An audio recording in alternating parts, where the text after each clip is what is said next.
race, the race for the virus to go away, and the race to give vaccinations, and the race about race, the race to put race on television and give them togetherness, jobs, money, prestige. In due time, all that comes, but you can't expect people to voluntarily give up their space. It doesn't happen that way. I want to present something to you. It took George Floyd for us to wake up about the international incredible, I would say, misbehavior of law and order. But we also have to know that that was one police officer and a lot of policies that needed to be examined and changed. And now we have consequently a lot of police commissioners who are black, a lot of black mayors, black governor, black president, black sports figures. Come on. And let me tell you, before this all happened, there was another guy who said, why can't we all just get along? And he died also as well. And he had an encounter years ago in L.A. Do you remember who that was? Who was it that said that?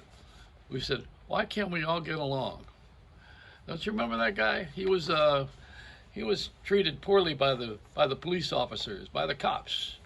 This is going to really make people not want to be police officers. They're going to be afraid to leave the car if we keep pushing for a lot of these things. There's got to be a little bit of a balance, It's everybody's got to talk and sit at the same table and work things out. And one of the places where that would have happened, besides your own home, would have been at Starbucks. And Schultz, who was the CEO of Starbucks, tried to do this. Do you remember a few years ago? The race, he put this in his stores, all the Starbucks stores, and he encouraged white people to talk to the black help and black people to talk to the white help, etc. He wanted the black and whites to get along, ask questions, ask us what our differences were. And he put out a whole paper of it, a newspaper, and people didn't like it. They got offended by it. There were questions like, my parents said, how many friends of a different race? I have how many friends of a different race? My children have friends of a different race.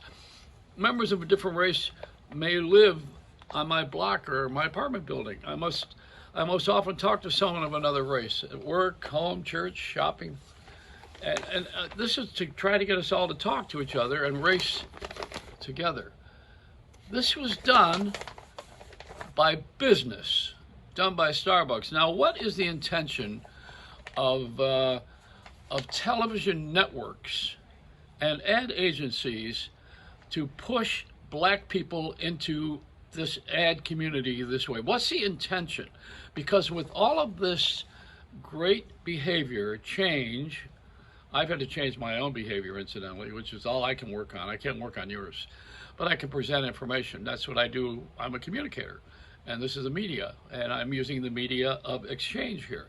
I want to present this to you now, and I'm going to go back to it. What is the purpose of the ad agencies and the television and the radio stations? What do they want out of all of this? Are they doing this for money? Are they doing it for the greater good?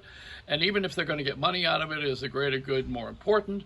And if we have achieved our purpose, is it okay to just have this happen anyway because we got to where we wanted to go? Now, those are the questions that you have to ask in business, because along with infusion and putting people in places where they weren't before comes what? Responsibility, but what really comes with it is transparency. So what we want to know, what we want to know, I want to know, we should want to know, is what are you going to get out of this? Why are politicians favoring this move and that move? What are they getting out of it? See, it's always the purpose, and that's what I examine. That's the root cause. What do I think could be an answer? Okay, first of all, Schultz did a great job. They made fun of him and got rid of this thing at Starbucks. They didn't want him to do this anymore.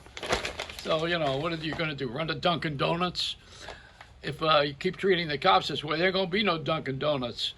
So the thing I want to present to you at this point in my person, in a very dangerous conversation, because nobody ever wants to talk this way. They're all afraid. I'm not afraid, because I don't really give a shit. I care about people. I care about not about color. I never cared about it. It doesn't mean a thing to me except I got a nice tan.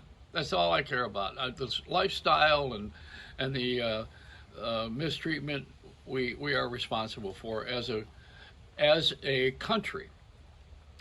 But I don't think that way as a person. I'm not responsible as a person for that. But I can help to move it along so that we don't have guilt, because underneath the guilt is shame. And once you have shame, nobody's going to do anything about anything. Shame is an immovable force. Once someone is shamed into something, forget about it. So you don't want the whole country to feel guilty. You want people to just move along and do what's right for each of us. And it begins with a family. It begins locally. It begins with common unity, with a community. What have we erased? We've erased it by going global. We're going crazy. We don't have a global epidemic. I have a personal one. I got 2 shots the other day. I didn't get them globally. I got them in my arm locally. And I had it done where I am, which is in Florida at this time. That's where I had my shots. I live locally. I live off of this land. I have neighbors. I have a relationship with people. I don't live globally. I'm not talking to robots and people on another planet. I'm living here. So what have we done? In the media, we have erased local. Why? We got rid of the radio stations. Everybody in the radio that owns these stations with towers, they're not serving the community the way they should. First of all, one company should not own 2,000 stations. That's way off. This is not a franchise. This is a public service. Now, radio and television are free, supported by commercials. Internet is not free. It has a support system. There's money involved in everything, in downloading and moving us over, as they're cleverly trying to do, into streaming. There's money in streaming. No more money in over-the-air radio and television than the commercials that they sell. It's free. Let's keep it that way. Also, equal time.